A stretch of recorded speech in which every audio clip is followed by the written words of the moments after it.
المؤسسه العسكريه بتحس ان احنا بنمل، فيعني قررت تعمل مسلسل بطله عبد العاطي. عبد العاطي بتاع الكفته، عبد العاطي اللي بياخد الايدز من المريض ويرجعه له صباع كفته يتسلى عليه. عبد العاطي طالع يعالج مرض حديث جدا، فيروس اسمه الكورونا. على رأي واحد صاحبي قال لي هو عبد العاطي بيتكلم على الكورونا كأنه بيتكلم على عجينة الطعمية. يعني ما تعرفش، شوف كده الفيديو ده لعبد العاطي وقول لي يعني عبد العاطي هيسكت امتى؟ قول لي كده، اعرض الفيديو.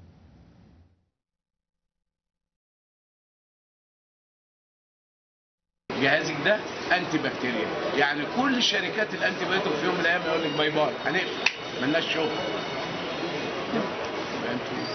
زي ما احمد بيتوصل ان يعمل لكل فيروس جهازه للدايجنوز، ممكن احنا نعمل ويبلنس معين لكل اورجانيزم معين.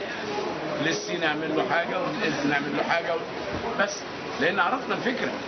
هو الفكره عشان نعمل كورونا في خلال اسبوع واحد عملنا جهاز الكورونا الدايجنوز بتاع الكورونا. عملناه ازاي؟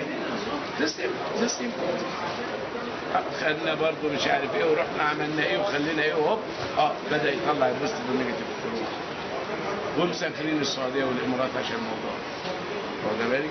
اذا لما توصلي للفكره قضي الامر. مش كده ولا ايه؟ مش كده ولا ده علم جديد اسمه علم الطب.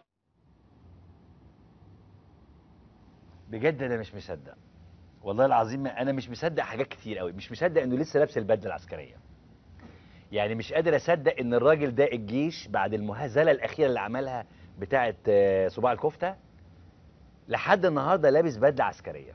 ادي واحد. مش مصدق الثقه اللي بيتكلم بيها، يعني عادي عملنا جهاز زي ما عملنا